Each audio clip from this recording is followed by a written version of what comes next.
सो hi everyone, कैसे हो आप सब। तो लास्ट वीडियो में हमने बात की थी 4 प्रिंसिपल्स के बारे में जो बेस्ड थे हाउ पीपल मेक डिसीजंस, कि लोग कैसे डिसीजन लेते हैं। लेकिन जब लोग डिसीजन लेते हैं उनके डिसीजन से काफ़ी लोगों पर इम्पैक्ट पड़ता है, काफ़ी लोगों की लाइफ में चेंजेस आते हैं। तो अब हम बात करेंगे कुछ ऐसे प्रिंसिपल्स के बारे में। तो वो बेस्ड है हाउ पीपल इंटरेक्ट, कि लोग कैसे मिलते हैं और वो डिसीज़न कैसे लेते हैं जिसके कारण दूसरों लोगों पर कैसे इम्पैक्ट पड़ता है। ठीक है, तो हाउ पीपल इंटरेक्ट के अंदर 3 प्रिंसिपल्स हैं। सबसे पहला प्रिंसिपल आता है प्रिंसिपल नंबर 5, क्योंकि 4 हमने पहले कर लिए, ये 5th प्रिंसिपल है जो है trade can make everyone better of. अब क्या मतलब हुआ बेटर ऑफ का? बेटर ऑफ का मतलब हुआ कि बेनिफिट, यानी कि जो ट्रेड है, ट्रेड करने से क्या होता है, सभी को बेनिफिट मिलता है।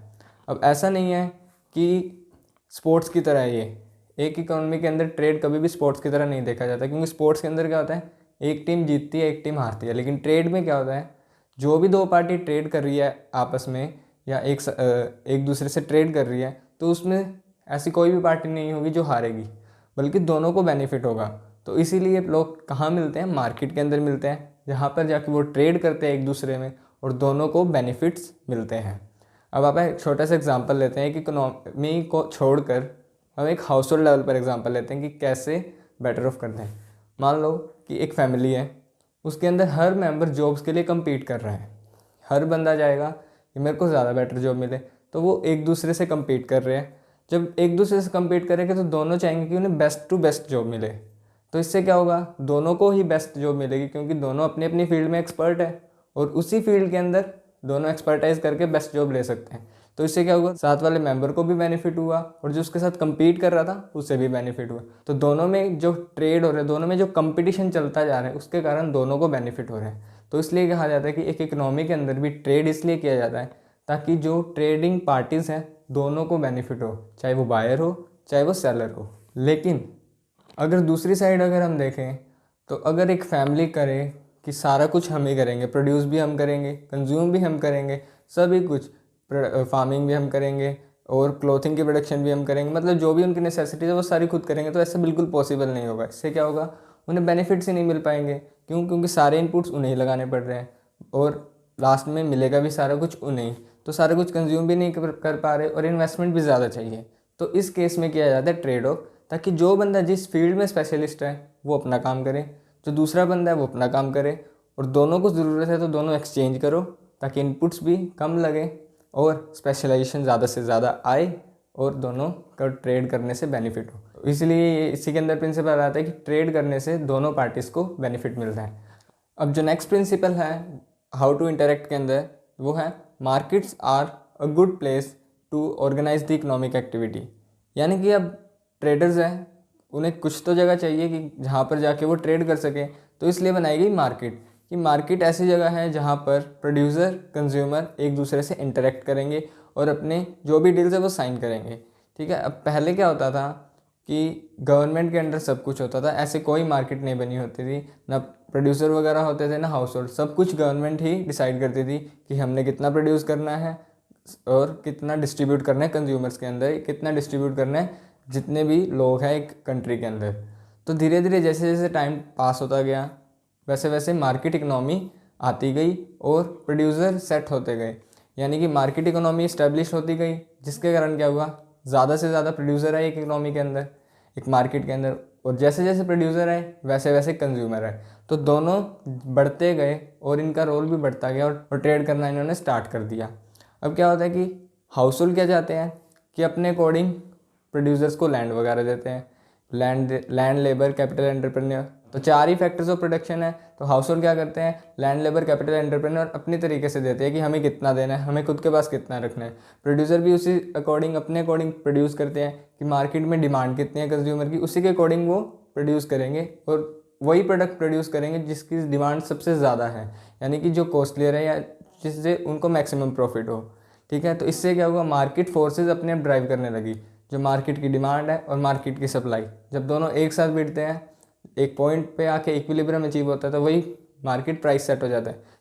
तो अब मार्केट में क्या होता है, सब कुछ इनविजिबल ही चलता है, मतलब अपने आप जितनी डिमांड होगी उसके अकॉर्डिंग उतनी सप्लाई होती है, और जहाँ पर दोनों मीट करते हैं उसके अकॉर्डिंग प्राइस सेट हो जाता है मार्केट के अंदर। अब ये इनविजिबल है, किसी को नहीं दिखता, ये अपने आप चलता है। लेकिन अब इससे क्या हुआ कि इनविजिबल है तो मतलब कुछ भी अपने अकॉर्डिंग सेट होगा? नहीं, क्योंकि जो सारी पॉलिसीज़ हैं प्रोडक्शन की, सेल की, कंजप्शन की, ये सारी पॉलिसीज़ एक सेंट्रली प्लान की जाती है। मतलब कि सेंट्रल गवर्नमेंट प्लान करती है, उसी के अकॉर्डिंग पे मार्केट चलती है। तो कुछ ना कुछ पावर उस सेंट्रल गवर्नमेंट के हाथ में होती है, ताकि पूरी मार्केट को कंट्रोल में कर सके, सर्कुलेट कर सके अच्छी तरीके से, ताकि ना तो ज़्यादा इन्फ्लेशन आए ना ज़्यादा डिफ्लेशन आए। इन्फ्लेशन डिफ्लेशन आपको पता होगा कि increase in prices inflation, decrease in prices deflation. तो ना तो ऐसी सिचुएशन आए कि प्राइसेस बढ़ते जाए, ना ऐसी सिचुएशन आए घटते ही जाए। तो सेंट्रली जो प्लान पॉलिसीज़ है वो बनाई जाती है सेंट्रल गवर्नमेंट के द्वारा, जो पूरी मार्केट को रेगुलेट करती है, जिसके कारण ये जो इनविजिबल फोर्सेस है वो मतलब अपने अकॉर्डिंग ही नहीं चलते, कभी भी ज़रूरत पड़ती है तो गवर्नमेंट बीच में आ जाती है। तो ठीक है, मार्केट एक ऐसी जगह है जहाँ पर प्रोड्यूसर और कंज्यूमर मिलते हैं और आपस में डील करते हैं। 6 प्रिंसिपल पढ़ने के बाद ऐसा लगता है कि यार अब सब कुछ मार्केट पे डिपेंड है, इनविजिबल हैंड है, मतलब बढ़िया चलता है, अपने आप इक्विलिब्रियम प्राइस सेट हो जाता है, तो गवर्नमेंट की क्या ज़रूरत है? गवर्नमेंट की ज़रूरत है, पर वो कैसे पता लगेगा? वो 7th प्रिंसिपल पढ़ेंगे तब पता लगेगा। 7th प्रिंसिपल क्या है? Government can sometimes improve market outcomes. मतलब कि मार्केट में जो आउटकम्स आ रहे हैं, चेंजेस आ रहे हैं, वो कभी कभी गवर्नमेंट की हेल्प से काफ़ी अच्छे तरीके से आते हैं। मतलब गवर्नमेंट की हेल्प ज़रूरी है एक मार्केट के अंदर। अब क्यों ज़रूरी है? इसका रीज़न एग्जांपल लेके करते हैं कि एक फार्मर है, फार्मर सोचेगा यार मैं इस साल क्रॉप नहीं उगाऊंगा। क्यों? क्योंकि उसे डर लग रहा है यार अगर मेरी क्रॉप जो मैंने उगाई है, जो मैंने क्रॉप्स उगाई है, अगर किसी ने चोरी कर ली फिर मैं क्या करूँगा? ठीक है। अब इसी तरह से किसी और मैन्युफैक्चरर को ले लो, वो कहेगा मैं तो प्रोड्यूस ही नहीं करूँगा, अगर मेरे गुड्स डिस्ट्रॉय हो गए फायर के कारण तो मैं क्या करूँगा? मेरा तो सब कुछ वेस्ट चला गया। तो क्या सभी इस चीज़ पर रिलाई कर सकते हैं? नहीं। कि इस तरह से तो सभी काम बंद कर देंगे कि ये सोच के अगर लॉस हो गया हर फील्ड के अंदर, क्योंकि लॉस तो हर फील्ड में हो सकता है, कोई इसकी बड़ी बात नहीं है, तो लॉस हो सकता है, तो फिर इस हिसाब से तो कोई कुछ करेगा ही नहीं, ना कुछ प्रोड्यूस करेगा ना कुछ कंज्यूम करेगा। तो इस केस में चाहिए हमें गवर्नमेंट। गवर्नमेंट क्या करती है? प्रॉपर पॉलिसीज़ बनाती है, सब कुछ बनाती है। अगर फार्मर सोचेगा कि यार मुझे एक्सपेक्टेड प्राइस ना मिल पाया, कि जितना मैंने इन्वेस्ट किया है उतना ही मुझे ना मिला, तो फिर तो मैं लॉसेस में चला जाऊंगा। तो इसके लिए गवर्नमेंट ने क्या किया? MSP पॉलिसी बनाई, मिनिमम सपोर्ट प्राइस, कि अगर मार्केट्स में रेट कम मिलते हैं तुम्हें, तुम्हारी इन्वेस्टमेंट से भी कम, तो उसकी भरपाई कौन करेगी? गवर्नमेंट। तो गवर्नमेंट यहाँ पर ज़रूरत पड़ी। दूसरी बात, अगर फैक्ट्री ओनर सोचेगा कि अगर डिस्ट्रॉय हो गए गुड्स फायर की वजह से, तो इस केस में गवर्नमेंट कैसे हेल्प करेगी? इंश्योरेंस कंपनीज़ हैं, कंपनी उन्हें इंश्योरेंस देती है कि अगर तुम्हारे गुड्स डिस्ट्रॉय होते हैं तो कंपनीज तुम्हें इंश्योर कर देती है कि उतने अमाउंट तक तुम्हें वापस मिल जाएंगे गुड्स, या मनी रिफ़ंड हो जाएगी। तो ऐसे गवर्नमेंट की ज़रूरत है एक इकोनॉमी के अंदर। ठीक है। और दूसरी बात, दूसरा रीज़न क्या आता है कि अगर मार्केट को अपने हाल पर छोड़ देंगे प्रोड्यूसर और कंज्यूमर्स पे, तो क्या होगा? रिसोर्सेज हैं वो अच्छी तरह से एलोकेट नहीं हो पाएंगे, हालांकि एफिशिएंटली यूज़ होंगे। क्यों? क्योंकि वो सिर्फ बिग प्लेयर्स के हाथ में होंगे। जो नॉर्मल कैटेगरी के अंदर लोग आएंगे उनके लिए बिल्कुल भी यूज़ नहीं होंगे। तो इससे क्या होगा? सोशल वेलफेयर बहुत ही ज़्यादा कम होगा, क्योंकि जो मार्केट इकोनॉमी है वो फोकस करती है maximum to maximum profit and efficiency, लेकिन जो गवर्नमेंट फोकस करती है वो सोशल वेलफेयर पर भी फोकस करते हैं। कि एक सिर्फ पर्टिकुलर सेक्शन को लेकर नहीं चलती, बल्कि ओवरऑल सभी को लेकर चलती है कि किस तरह से पॉलिसीज़ फ्रेम होगी, किस तरह से मैक्सिमम लोगों तक बेनिफिट पहुंचाया जा सके। तो इस केस में गवर्नमेंट की ज़रूरत पड़ती है, क्योंकि जो मार्केट इकोनॉमी है वो क्या करेगी? सिर्फ गुड्स वही बनाएंगे जिससे उन्हें मैक्सिमम प्रॉफिट होगा। तो इस केस में जो वीकर सेक्शन है वो परचेज ही नहीं कर पाएंगे, तो इससे क्या हुआ? वो तो उन्हें तो कुछ मिलेगा ही नहीं। तो इस केस में गवर्नमेंट की ज़रूरत होती है ताकि वो सही पॉलिसीज़ बनाए, ताकि सोशल वेलफेयर भी हो सके और साथ में प्रॉफिट भी हो सके, मार्केट को रेगुलेट कर सके। इसलिए गवर्नमेंट की एक इकोनॉमी में ज़रूरत होती है। ठीक है, यही हमारा 7th प्रिंसिपल ख़त्म होता है। हाउ पीपल इंटरेक्ट के अंदर बस ये 3 ही प्रिंसिपल थे। अब हमने बात कर ली how people make decisions and how they interact. अब सब ने डिसीजंस भी ले लिए और आपस में मिल भी गए प्रोड्यूसर कंज्यूमर। तो अब जब ये सारी चीज़ें हो जाती हैं तो इन सभी को मिलाकर बनती है इकोनॉमी। तो अब प्रिंसिपल्स हम पढ़ेंगे कि how economy works as a whole, कि ये सब चीज़ एक साथ कैसे काम करती है। इसी के बेसिस पे सिर्फ 3 प्रिंसिपल है, फटाफट पढ़ते हैं, बिल्कुल सिंपल प्रिंसिपल है। तो 8th प्रिंसिपल है हमारा, a country's standard of living depends upon the production of goods and services in that country. क्या मतलब हुआ इसका कि एक कंट्री के अंदर स्टैंडर्ड ऑफ लिविंग कैसे देखा जाता है कि उस कंट्री में प्रोडक्शन कितनी हो रही है गुड्स एंड सर्विसेज की। अब ऐसा क्यों? क्योंकि एक टाइम पर हम देखते हैं कि एक कंट्री के अंदर पर्टिकुलर पर्सन की, एक सिंगल पर्सन की इनकम बहुत ज़्यादा है और दूसरी कंट्री की उसी लेवल पर देखें तो बहुत कम है। अगर एग्जांपल लेके देखते हैं तो अमेरिका में एक पर्सन की इनकम बहुत ही ज़्यादा है, एवरेज इनकम, लेकिन वही देखें कि श्रीलंका, पाकिस्तान के अंदर देखें तो बहुत ज़्यादा कम है। क्यों? क्योंकि ये डेवलपिंग कंट्रीज़ है, वो ऑलरेडी डेवलप्ड है। और स्टैंडर्ड ऑफ लिविंग किस पर डिपेंड करता है कि जितनी ज़्यादा प्रोडक्शन होगी एक कंट्री के अंदर गुड्स एंड सर्विसेज की, उतनी ही ज़्यादा इनकम होगी। क्योंकि जितनी ज़्यादा प्रोडक्शन बढ़ेगी उतनी ज़्यादा आगे कंजप्शन होगी, और जितनी ज़्यादा कंजप्शन होगी उतनी ही ज़्यादा इनकम जनरेट होगी प्रोड्यूसर्स की। प्रोड्यूसर फिर से री इन्वेस्ट करेंगे, जितनी ज़्यादा इन्वेस्टमेंट होगी तो उतना ज़्यादा profit, and profit leads to increase in the income of every person. तो इस तरह हर किसी की इनकम बढ़ेगी कैसे?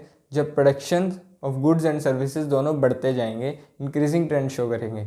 तो एक इकोनॉमी के अंदर स्टैंडर्ड ऑफ लिविंग तभी बढ़ सकता है जब production of goods and services large scale पर हो। अब ये कैसे होगा? वो होगा कि जब गवर्नमेंट, जो एक इकोनॉमी की गवर्नमेंट है, जो एक कंट्री की गवर्नमेंट है, वो अच्छी बढ़िया पॉलिसीज़ बनाती है और उन पॉलिसीज़ को इम्प्लीमेंट करती है, और जितने एक्सपेक्टेड रिजल्ट हैं उतने ही उन्हें मिलते हैं, तभी ये गोल अचीव हो सकता है। ठीक है। और ज़्यादा से ज़्यादा प्रोडक्शन करने के लिए हमें क्या चाहिएगा कि बेटर टेक्नोलॉजी, अच्छी तरह से वेल एजुकेटेड हमें लेबर चाहिएगी। तो उसके लिए हमें क्या इन्वेस्ट करना पड़ेगा? एजुकेशन पे इन्वेस्ट करना पड़ेगा। टेक्नोलॉजी अच्छी होने के लिए इंफ्रास्ट्रक्चर पे इन्वेस्ट करना पड़ेगा।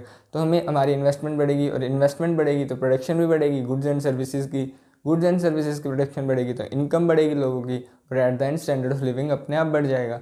तो यही है कि इकोनॉमी कैसे वर्क करती है एक कंट्री के अंदर, और कैसे स्टैंडर्ड ऑफ लिविंग बढ़ाती है। तो यही है हमारा 8th प्रिंसिपल। हमारा 9th प्रिंसिपल है, prices rise when the government prints too much money. अब जो साइंस बैकग्राउंड का होगा वो क्या कहता है, जब भी महंगाई बढ़ती है उसके दिमाग में एक ही चीज़ आती है, यार गवर्नमेंट पैसा छाप दे, पैसा छाप देगी, लोगों के पास पैसा हो जाएगा तो फिर वो ज़्यादा परचेज कर लेंगे, महंगाई नहीं लगेगी। यार सिंपल सा तरीका है, करती क्यों नहीं गवर्नमेंट? जब एक कॉमर्स वाला दिमाग लगाता है तो वो उसे समझाता है फिर कि यार तो पागल है, ऐसे थोड़ी होता है, पैसे छाप दे, सबको बांटती जाए। इसलिए कहते हैं कि जब गवर्नमेंट ज़्यादा से ज़्यादा प्रिंटिंग स्टार्ट कर देती है उसी टाइम प्राइसेस बढ़ते जाते हैं। क्यों? क्योंकि उस टाइम पे क्या होगा, सभी के पास पैसा है, सभी की परचेजिंग पावर बढ़ गई, लेकिन उस टाइम पर उतनी सप्लाई अवेलेबल नहीं है मार्केट के अंदर। तो क्या होगा, इन्फ्लेशन आएगी। इन्फ्लेशन मतलब राइज इन प्राइसेस। सभी के पास पैसे हैं लेकिन सप्लाई नहीं है इतनी मार्केट के अंदर। हर किसी के पास परचेजिंग कैपेसिटी है कि वो कुछ भी खरीद सकता है। अब मार्केट में जाएगा, उसे जो भी चाहिए वो कहेगा हाँ मेरे पास पैसे है, ये पकड़ और तुम मुझे प्रोडक्ट्स दे। क्योंकि हर एक बंदा आएगा, जिसके कारण क्या होगा, वो कहेगा मुझे दे, वो कहेगा मुझे दे, वो कहेगा मुझे दे, और ऐसे क्या होगा, लड़ाइयाँ स्टार्ट हो जाएगी इकोनॉमी में। तो प्राइसेस कब बढ़ते हैं? जब गवर्नमेंट ज़्यादा पैसा छापना स्टार्ट कर देती है, जो कि बहुत ही गलत चीज़ है, क्योंकि इससे इन्फ्लेशन काफ़ी ज़्यादा हो जाती है। क्योंकि परचेजिंग पावर सभी की बढ़ गई, हर एक के अंदर कैपेसिटी है कि वो कुछ भी खरीद सकता है। और ऐसा अगर होने लग गया एक्चुअल में, तो इतने रिसोर्सेज नहीं है कि सभी की नीड्स फुलफिल हो जाए। तो इसीलिए इन्फ्लेशन के टाइम क्या करते हैं, बैंक रेट्स बढ़ा दिए जाते हैं, और जो लोन के रेट्स हैं वो भी बढ़ा दिए जाते हैं। इंटरेस्ट रेट कम कर दिए जाते हैं डिपॉजिट्स पर, ताकि लोगों के पास कम से कम पैसा रहे और लोग लोन कम से कम लें, ताकि मार्केट के अंदर स्टेबिलिटी आ सके। तो यही हमारा 9th प्रिंसिपल था। 10th प्रिंसिपल क्या, economy faces a short term trade off between inflation and unemployment. कि शॉर्ट टर्म में इकोनॉमी को कॉम्प्रोमाइज़ करना पड़ता है। कॉम्प्रोमाइज़ मतलब कि इन्फ्लेशन के साथ कॉम्प्रोमाइज़ करना पड़ता है। गवर्नमेंट क्या करती है, जानबूझकर प्रिंटिंग ज़्यादा करती है नोट्स की। अब इसके पीछे का लॉजिक क्या है, जब प्रिंटिंग बढ़ा देती है गवर्नमेंट नोट्स की, तो क्या होगा, मार्केट में सभी के पास पैसा होगा। सभी के पास पैसा होगा तो परचेजिंग पावर क्या होगी, ज़्यादा।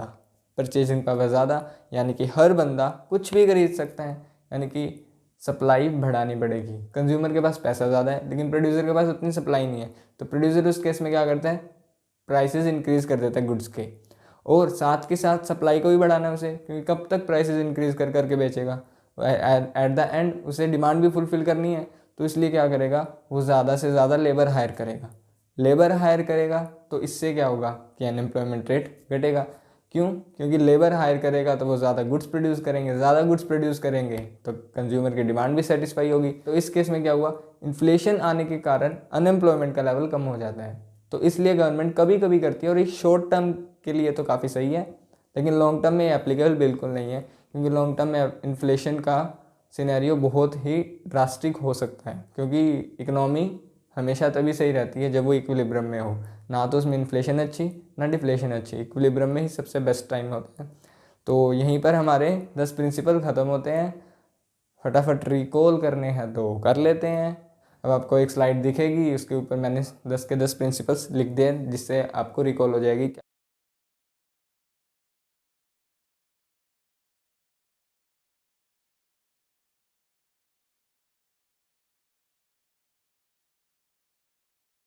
तो अगर आपको ये वीडियो अच्छी लगी हो तो आप लाइक का बटन दबा सकते हो, शेयर कर सकते हो मेरे फ्रेंड के साथ ताकि उसे भी ये कंसेप्ट समझ में आ जाए, एंड सब्सक्राइब करके आप मेरा मोटिवेशन लेवल बढ़ा सकते हो, क्योंकि इसी से मुझे पता लगेगा कि आपको वीडियोस पसंद आ रही है।